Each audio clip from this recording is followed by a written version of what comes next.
Hi, I'm Paula Storm. Today I wanted to share with you a way to make some super cute numbered and decorative pins using Selvedges and UV Resin. So let's go craft up a storm.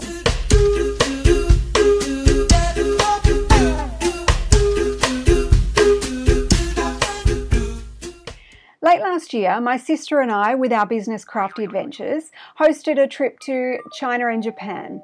We had the most amazing time. It was so inspiring. But one of the things that really stuck with me was this tiny little shop in Kyoto. It was hidden at the end of this really long corridor. And inside, with only enough room for 2 or 3 people to stand, they had the most stunning handcrafted needles and pins.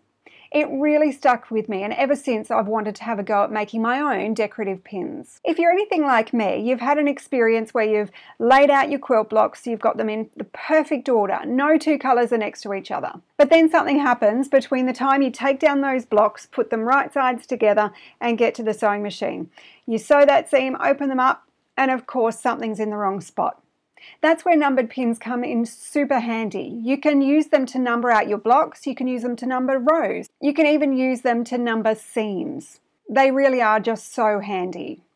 When I first had the idea of making my own numbered pins, I thought I'd just print out some paper, cut it out and pop it into some resin. But then I had a thought. Almost every fabric that I own has a selvage on it, and on the selvage are these little circles with numbers in them.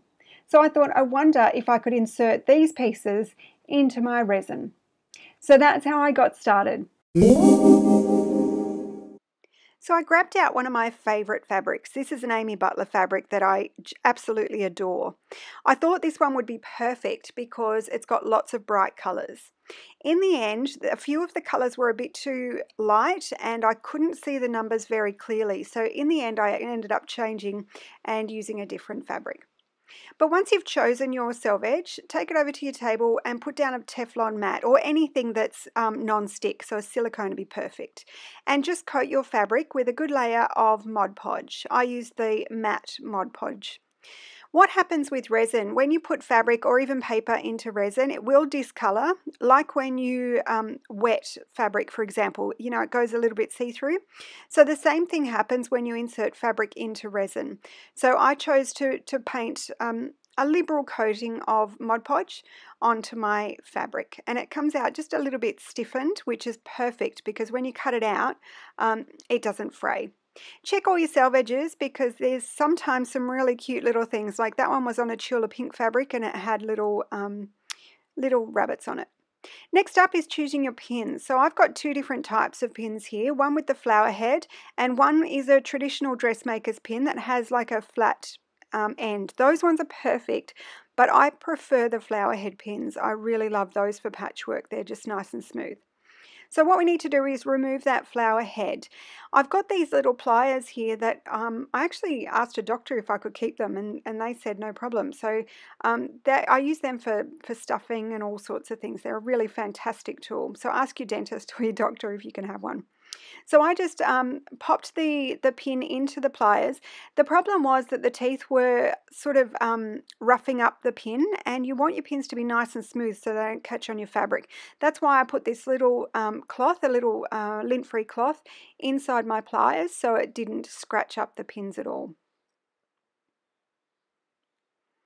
I found that sometimes if I wasn't careful, I would actually bend the pins. There we go, I bent one there.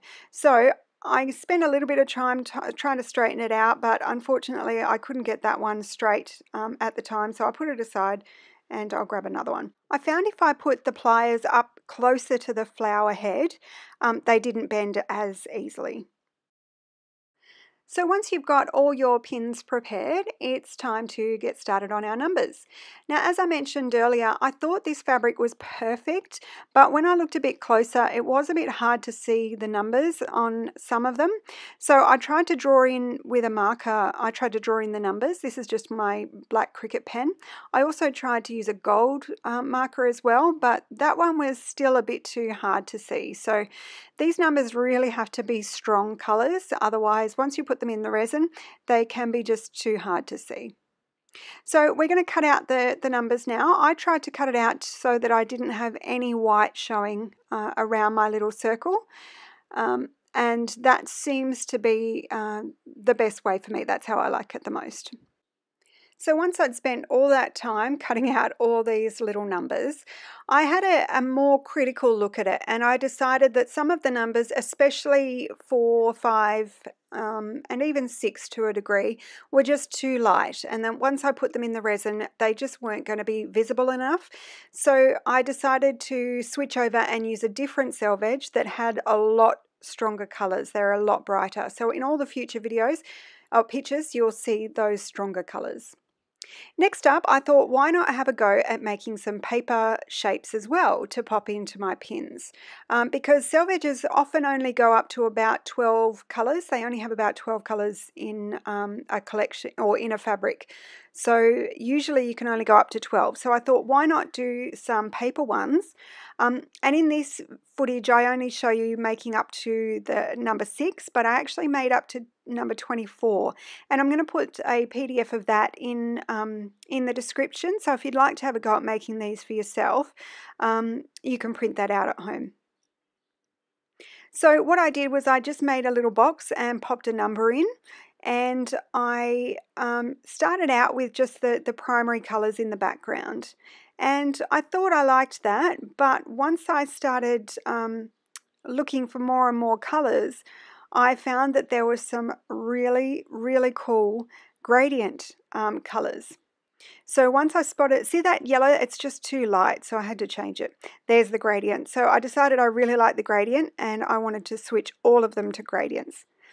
So if you have a look at the PDF, there's some really cool colours in there that you might like. So I saved that and then printed it out. I printed it out onto a slightly heavier cardstock. It's about a 200 GSM, and I found that was perfect. So once I had my piece printed, I cut it out and I grabbed myself and I grabbed some laminate. This is a quick laminate that you can get at most newsagents, and all you need to do is just peel the backing off and then you can stick it on just like contact. I recommend giving it a good burnish to make sure that there's no air bubbles underneath.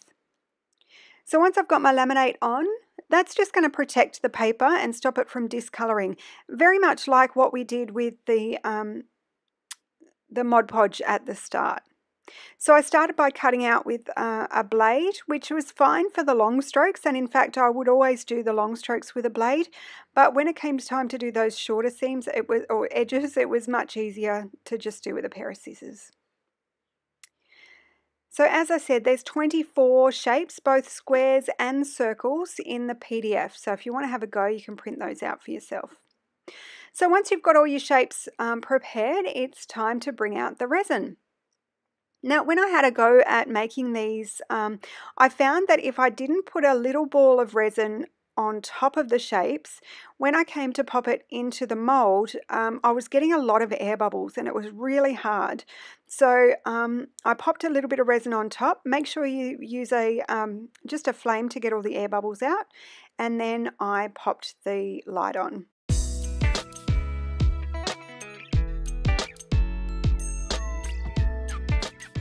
So I'm going to be totally honest with you here. This very first one I completely messed up. So I started out by half filling the mold with some clear resin, and then as I went to put my first shape, now this is the gradient numbers, not the actual Selvedges. So when I went to put that into the mold, I realized that my shape was a bit too big and it actually touched all sides of the mold. As you can see, I tried really hard to get it in and to fit it in the shape properly, but because it was too big, I'd trapped a big air bubble inside the mold and underneath. So unfortunately this first one was a fail, but I did end up remaking it in the end. So here it is. Here's that big bubble right in the center of my number one, so it made it impossible to see. So we moved on, and I thought I'd slow this down a little bit so you can see it almost in real time.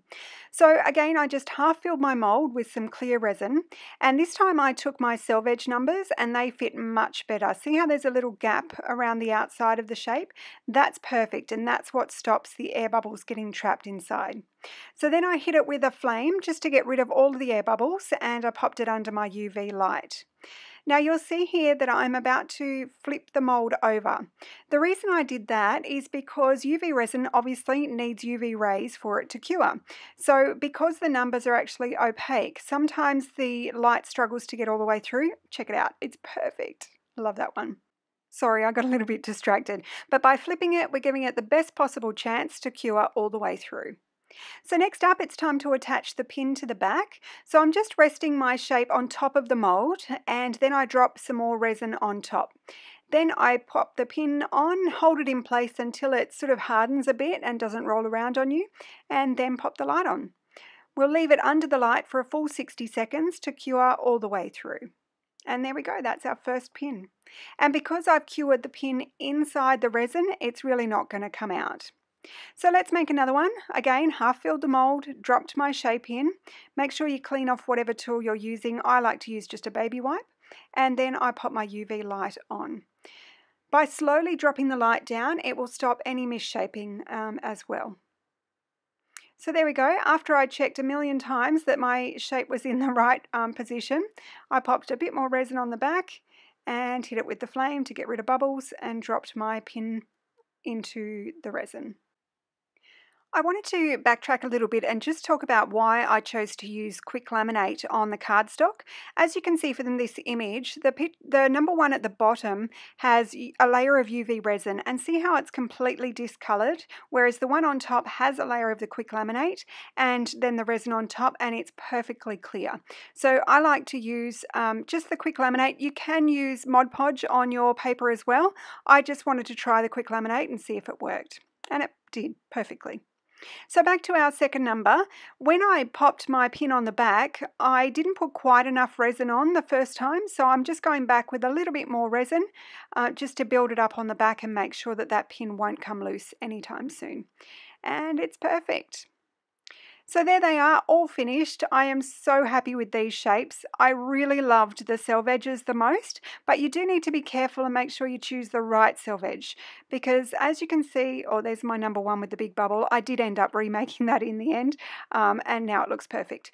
But as you can see, the number 5 at the back there, that one is a bit hard to read. So by just making sure you choose the right Selvedges, you have some really nice numbers. And the number 7, it did work by using the marker to darken up the number, but I don't love it as much as the originals. So you make your decision on which one you prefer the best, but I just love these so much. Well, except for that number 1, of course. Now, as I mentioned earlier, I created a PDF with these gradient shapes, and I did both circles and squares, and the squares actually turned out really great. I love how they came up. So I've popped them both on a PDF for you if you'd like to have a go at this at home. Just print them out. I like to make sure my printer is printing on the best quality I can so that they're nice and sharp and the images work really well. So there's the square ones. Then, while I was making these pins, I went looking around and I found in my stash I had these tiny little polymer clay shapes that I'd bought years ago just on eBay. And I absolutely love them, and I thought they could work beautifully in pins as well. So I grabbed out a few of my favorites and I got started, and this is what I came up with. These are the cutest thing I've ever made. They're so adorable. So in these pins, I've got a heap of them that look like little fruit slices. I've also got a little butterfly in there. Oh, I love this one. This is a little Rubik's Cube inside a resin cube. So that was a square mold that I used, and I just inserted the Rubik's Cube. I love that one. Here's a cute little rainbow that I did in an oval mold. I did some playing cards. Unfortunately, I only had 2 clubs, but that came out really cute. I love the penguin and the little fruit slices. So I did the grapes and the strawberry in a triangle mold. So here's the little triangle mold. So as you can tell, I just had the most fun making these little pins, and I've got so many more ideas of different things that I can make. But if you would like to have a go, I'm going to leave a link in the description box below to a kit that has everything you need, including molds, resin, the UV light, all that sort of stuff in the description box below. So that's just on our website, Crafty Adventures. So aren't these just the cutest pins ever? I am so happy with how they turned out. Especially, I was actually really surprised that I loved the cardstock ones so much.